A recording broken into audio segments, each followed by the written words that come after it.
time management, routine reading, and monthly reflections. Those are 3 ways to be productive in 2025. You comfortable?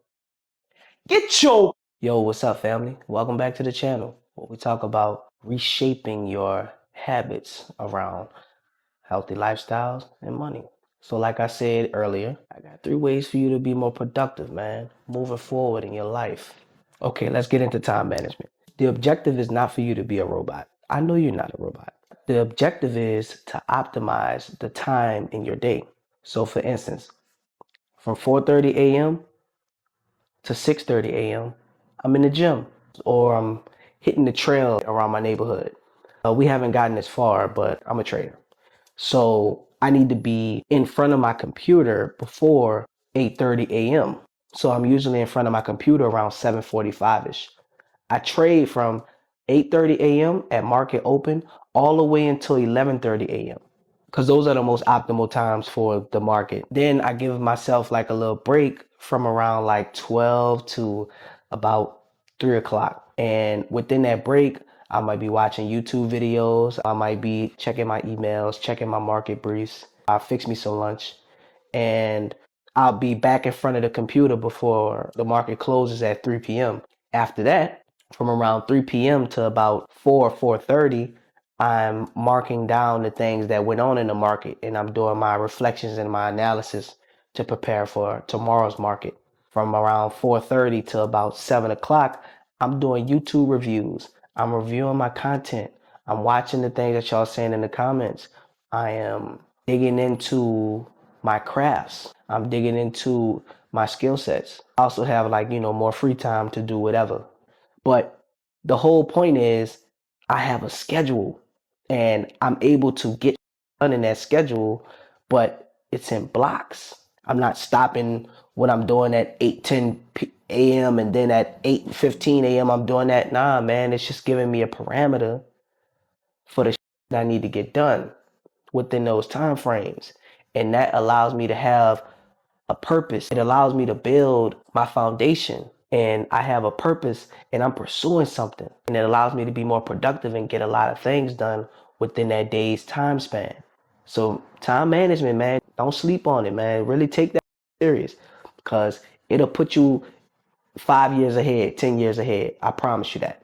Next point, routine reading. Reading can help someone understand the roots of a discussion, conversations, or solutions because you can analyze things and process it thoroughly and then come up with a solution. Another thing that reading helps with is it allows you to engage with people outside of your normal circle or peer group. How many of us only know how to speak to the people that we speak to every day? How many of us only know how to articulate in a certain subject in order for us to really connect with people? Because that's what God put us on this earth for, to be radically connected. The only way we can do that is by communicating with each other. I didn't say you have to communicate with everybody, but you can communicate with some.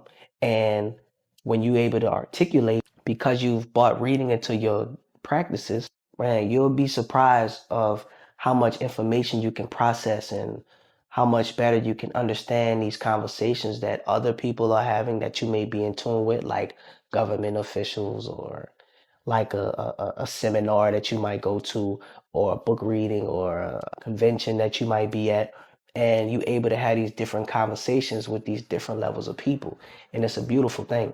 I'm not saying read a whole damn book every day. You don't have to go overboard, but what I'm saying is, man, just start picking up on some of those reading habits. Read a passage a day. Go grab you a book. I didn't say a magazine. I didn't even say a newspaper.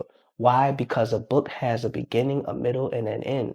And the last, and probably the second most important thing, monthly reflections. Everybody has at least 28 days out the month that gives you a chaptered summary of your progress. Now, this allows you to self-reflect and gauge the progress that you're making in your life.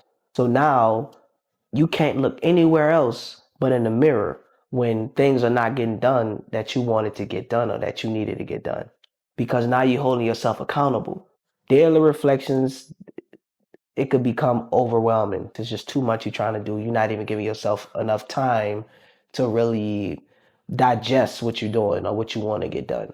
Yearly reflections take too long. You've been and forgot what the you wanted to get done in the beginning of the year or the middle of the year. You didn't already forgot, and you're probably not gonna be on your own about it.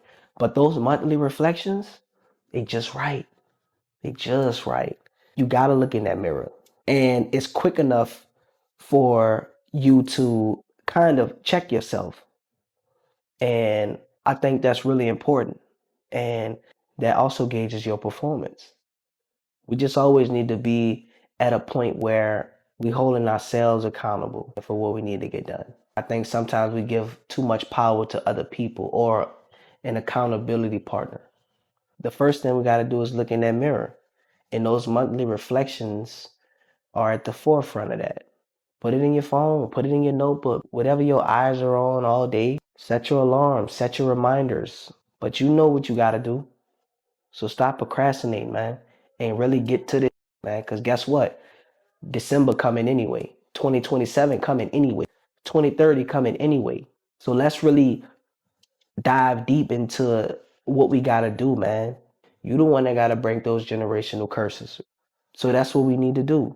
And how do we do it? We got to have time management. We got to read. And we got to self reflect on a monthly basis. And those are the three things that'll keep you productive in 2025.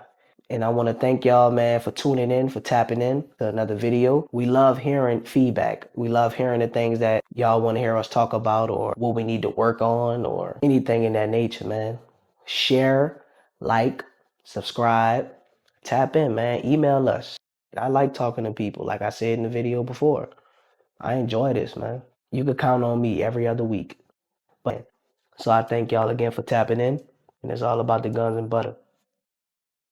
If you know, you know. We're not gonna get into that though. I might grab a beer, I might, go and kick it with a shorty or something, just being transparent. Because you've brought reading into your life, because you've started practicing your reading, that's another one, man. Routine reading is the way to go. Imagine it, you get a lot, you can imagine more.